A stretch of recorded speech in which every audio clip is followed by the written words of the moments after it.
My husband told me he lost his job, he said sadly. But hey, that might not be so bad. We can still turn things around. Just ignore that sneaky boss. We'll figure things out ourselves. I'm Sammy, by the way. The other day, I said yes, yes when the microwave beeped, and my daughter looked at me funny, saying, "Mom's talking to the microwave." It felt weird being caught off guard like that. But with gadgets like Alexa and Siri, talking to machines isn't unusual anymore. It was embarrassing because I didn't even realize I was doing it. But hey, compared to some of the really embarrassing moments I've had in the past, talking to the microwave isn't such a big deal. This happened about 15 years ago when I was working at a small but prestigious company. The company was known for its expertise in specialized tasks, like creating programs to keep computer systems safe. It had a good reputation with big companies, and its performance was solid. Back then, the internet wasn't as common as it is now, so there was a lot of potential for growth, especially in areas like security. People expected the company to keep doing well. During this time, I met Simon, who is now my husband. He was a colleague, and we eventually got married. But even before we tied the knot, I had to deal with unwanted attention from the company's president. I've always been seen as attractive, even from a young age, and I'd often got noticed by photographers for magazines when I was out and about. Unfortunately, that also meant I attracted the wrong kind of attention from some men, including the president. Because of that, I've never really liked my own looks. Even a simple good morning from me would be exaggerated by the president, who would say things like, "You're such a good girl," always greeting me with a smile. He'd brag about it to others in the company. The president was 48 years old at the time, bald, with what little hair he had left slicked down on his forehead. But he seemed content with his appearance and didn't seem bothered about fixing it. He wasn't very nice, and he treated employees he didn't like with arrogance, while being friendly to those who were useful to the company or those he found attractive. He had a bossy way about him, which created divisions among the staff. Whether it was good or bad, his behavior made me feel uncomfortable. But since he was my boss, I had to find a way to get along with him. Dealing with a man who wrongly believed I was dependent on him because I reported to him for work was tricky. I tried to avoid getting too close to him to avoid any misunderstandings. However, when I announced my marriage to my husband, the president began persistently asking me out for meals. Even though we kept our relationship at work secret, people who knew about us knew. But the fact that the president increased his invitations at this time showed he hadn't realized I was married until then. It was just things like feeling his eyes on me or hearing from others that he liked me. I initially tried to handle it gracefully, but it became a problem when his invitations got more intense. He suggested going to fancy restaurants, drinking the expensive wine he bought, and even going to bars with private rooms. He kept asking when I would go out with him alone, making things awkward and uncomfortable for me. Even after I kept saying no to his invitations, the president didn't stop.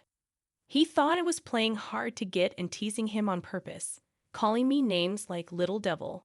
His invitations were so obvious, he just wanted to get me drunk and take advantage of me in private. It was clear it had nothing to do with work.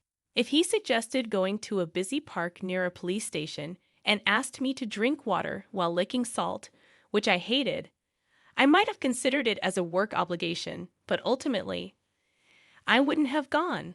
One day, I couldn't take it anymore. I told him straight out to leave me alone because it was bothering me. I had avoided saying this before because I didn't want him to realize I knew about his interest in me, which would complicate things even more. But that day, I was too stressed, and my true feelings slipped out. As expected, the president just laughed and tried to touch me. He said I knew all along and was teasing him on purpose. His touch made my skin crawl, and without thinking, I pushed him away and ran off. Originally, my husband was concerned about the president's behavior and suggested I quit my job. But I insisted on staying because I wanted to support my husband, who was the top technician in the company. He's working on a new system that could greatly improve our company's performance, and I wanted to be there to see it through. Switching companies after quitting wouldn't have made sense for me, so despite the uncomfortable situation with the president, I chose to stay. However, it was time to put an end to it. The next day, I handed in my resignation letter, addressing it to the president. I had already discussed everything with my husband the night before, and he strongly encouraged me to resign. So, with determination, I confronted the president. But he didn't accept it. Instead, he tried to convince me to stay by offering higher pay and a better position. He even made weird suggestions like promoting me to be the president's wife, which made me uneasy. I told him I was married and tired of his advances, but he seemed to twist my words, implying that I secretly loved him. It was frustrating. I never saw him that way. I thought maybe he felt threatened by my husband and was trying to keep me close, but that conversation just made me more determined to leave. The president accepted my resignation, saying I shouldn't have to work as just an ordinary employee when I'm going to be the future president's wife. He took my letter and left the office. It was clear he didn't understand anything. Blaming my husband made no sense. But wait, isn't this unexpectedly lucky for both me and my husband? Just married, and now I'm out of a job. When my husband asked what was wrong, I smiled and said, "Well then, congratulations." I suggested to my husband that since he was developing a system to find suitable customers for the company, and without him, the data wouldn't be updated, maybe it was a good opportunity for us to start our own business. He was surprised at first, but then laughed and agreed, saying I was clever. We could work together again. After getting fired, my husband wasted no time. Within 30 days, just like the president said, we used our savings to start our own business. During this time, my husband reached out to the talented people from our old company, basically recruiting them to join us. The bald president, who didn't even know how to use a computer, often didn't understand the struggles we faced and would give us impossible tasks. So when my husband asked them to join our company where they'd be understood and valued, almost everyone agreed, except for the higher-ups the president favored. If I had stayed at the old company, I might have been stuck there too. Following my husband's lead, he developed a new and improved version of the system he'd been working on before. With his connections, he not only secured jobs, but also created 2 new security systems, selling them to other companies. In an industry with few competitors, companies naturally wanted the best products, so our workload quickly grew. Within 4 years, our company became the best in the business. Everyone at our company was thrilled with our success. Then, out of nowhere, the president showed up at our office one day. Reluctantly, my husband led him to his workspace, which also served as the president's office. Worried, I went along too. My husband asked the president what he wanted, and the president immediately bowed and apologized with tears in his eyes. He said he'd been watching us for the past few years and realized that I really didn't like him. He genuinely regretted his actions. The president explained that the previous company was in financial trouble, short-staffed, and making employees work long hours without paying them properly for overtime. At this point, I didn't really care about getting an apology. My husband is making more money now than he did at the old company, and he's increased the salaries of our employees. We're happy with where we are now, so the president's apology didn't matter to me. It felt like a waste of time. When my husband asked if the president had anything else to say, the president got off the sofa, sat on the floor, and begged.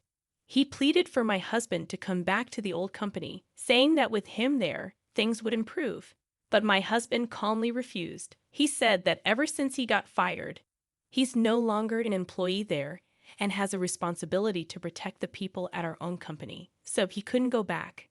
The president kept pleading, even offering to step down and have his company merge with ours. But my husband said no. He explained that what the president did to me in the past was wrong and hurtful to female employees' morale. Nowadays, overworking is criticized, and actions like the president's are considered unacceptable. Back then, it might have been seen differently, but now it's clear it was wrong. He mentioned how victims were often silenced or blamed, and he couldn't forgive the president for what he did. The situation with overtime was different. Until then, it was common for companies to ignore labor laws and make employees work long hours. But as laws changed and people started seeing long hours as harmful, the president's actions could have serious consequences if reported.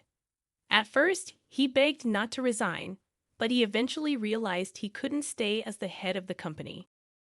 The president stepped down, and my husband took over, merging his company with ours. All the employees came with us, and we sorted out the unpaid overtime. Since our company was doing well, it was a relief.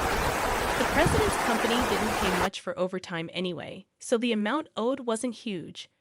We came out on top. When you suggested starting a business after I lost my job, I never imagined we'd grow so much that we'd surpass the president's company. I'd always believed in your abilities. Really? Or are you just trying to boost my ego? I teased my husband. No way.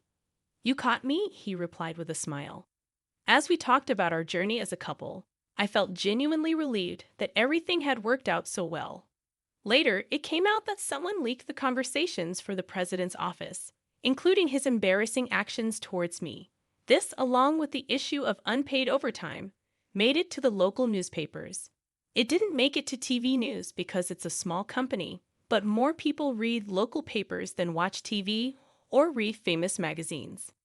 The president became a laughingstock in the community, and kids started playing a game called Playing President, where they pretended to flirt with a reluctant girl. It was embarrassing for him, and if he saw it, he'd probably feel even worse.